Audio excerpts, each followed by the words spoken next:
What is up, DTube Steam blockchain? So today I want to talk about something that I am going to call the number machine. Set it and forget it. I love this last part about it. Set it and forget it. So what am I talking about? Well, I was looking at my YouTube studio, which is analytics for your YouTube videos.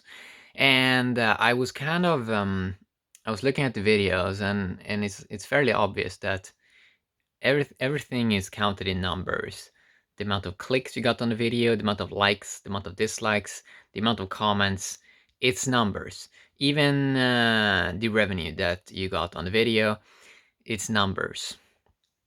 So, and this is something I talked about in the past, but I did not have set it and forget it then in the video. So it's a number machine that's needed. We measure numbers on these devices. We see with Avalon blockchain on DTube, it is currently easy, the sort of best sort of reward system for the best medium video, that you can spend 100% in a click. How you have this YouTube user interface that is clearly the best interface. You have instant access to super high quality video that's just going to grow because more people have these triple and quadruple sort of cameras, front facing cameras, rear cameras that are now getting out in smartphones 2019. So a number machine, proof of brain. Basically the rule is this eventually. That is, who can multiply numbers in a machine and who can make it with proof of brain, so you sort of get some kind of better experience.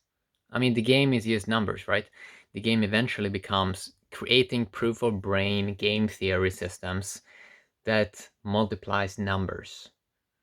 And this sounds strange, but that's how the whole sort of system already works. In how when people take a loan or something like that, you know, they put in more ones and zeros in some kind of computer. So a number machine, that's basically what is needed. Uh, Remove all the gimmicks eventually is not really going to be needed, because a person is going to go instantly to the source of whatever it is they desire, and you are going to have so large production of stuff so people can easily go exactly where they want, and the number machine is going to keep ticking. It's going to keep ticking. It's going to come in different ways: interest, staking, rewards from proof of brain stuff. And I think a big part about all of this eventually with this number machine, I mean, first of all, it's going to be a big paradigm shift in the way people look at the world, in the way they look at the devices, in the way they look at different structures. And number machines are going to free people up because they use work. Okay, people have an experience. They work. They create something that other people recognize as value. Here's the thing, though. I mean, with the number machine, people still, I think, should consider like daily about not the value itself, but more about, does this make sense, or how can, okay, so we have these number machines that are eventually going to give people abundance and so on, but then also sort of consider stuff, looking at the world on a daily basis, and look at how can you improve the experience, even if it's just a millimeter here and there, and always sort of have this in mind of, okay, we have some sort of number machine here, and does it create a better experience? Do we need this? Can it be improved upon?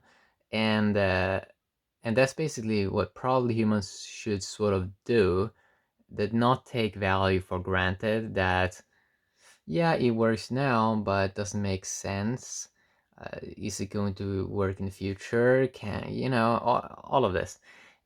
Basically having more eyes on numbers eventually is very interesting, because I think eventually people are going to compare all these systems, and each if they have a functional intelligence, eventually they're going to detect if one system is 1 millimeter better or something like that. And if something used is a tiny bit better, it may start to move eventually a lot of value into that space. It might take a long time. It might take a long time. For example, all of these numbers we have in the world, different things that are valuable, and be able to multiply numbers in machines. Numbers in many ways, it does it does tend to want to be fluid. It does tend to want to flow, I would actually say. That goes a little bit against that. I think in that I mean, in a way, yeah, set it and forget it. I think that's going to be a big thing. But I also think that people are going to become quite philosophical still. And even if they set it and forget it, they're still sort of going to look at the world and sort of look at, is there any better number machine? And and always sort of they always sort of have to have some form of attention on this, sort of see where stuff is going, and sort of also, here's a big thing, talking with other people and sort of pinging back information to what they are seeing in the world and sort of what you're seeing in the world, and sort of see where, if you have a common ground, what they sort of are paying attention to, what sort of what they're doing. And I mean, it's quite fascinating. It's not just value systems that are based in numbers, but it goes deeper. I mean, it's like days, for example, like what day of the month is it? What time is it? What month is it? Numbers are such a big part of at least the way we look at the physical and stuff like that. And what happens with these number machines, what's going to happen with it is it's really going to free people up. It's going to free people up in ways we have not really seen before, especially because of the fluid systems. So yeah, I think a lot of people are going to set it and forget it. But then I also think, just for random purposes, sometimes people are just gonna. Many times, I mean, take for example gambling. That a lot of times it's not really about the money. It's about some kind of exciting thing, or some kind of vision, some kind of dream they have in their head. And even if they can, and they probably will, many set it and forget it. I think that people are, and I think we all see it right now, they sort of gonna see, okay, I can do this, but maybe it's a little boring. Maybe I want to have some exciting brand, or some other exciting token, or something that they want to move some numbers there. Maybe used for troll purposes. Maybe they're just experimenting. Maybe just for the experience. So especially when you're gonna go in a lot of industries and stuff like that, when experiences are gonna become cheaper, it's gonna be so people have a very large abundance of numbers, and it's really gonna open up for a lot of fun. Like, a lot of people can have a lot of fun, and just play around more. And it's very interesting to see also how people from different regions, they are, of course, everyone is sort of in many ways interacting different, and measuring things in different ways, and they value things in different ways, and stuff like that. But it's quite cool to sort of see it, because numbers, just because everyone has like numbers in their life or something like that. I mean, even a person's birth maybe certificate or something like that, it's some kind of number, and it really goes deep. And you sort of start to consider this. Okay, so if you, because humans always going to seek for a better number machine, some better device, or the next thing. So even if they got some sort of machine that sort of freed them up for 50 years, they of course always going to look at how can you make stuff even better. And that's going to be cool about life, like seeing especially the next 10 or 20 years, to see how this sort of will evolve, and seeing people basically expand their borders of ignorance, where they sort of looked at money as money.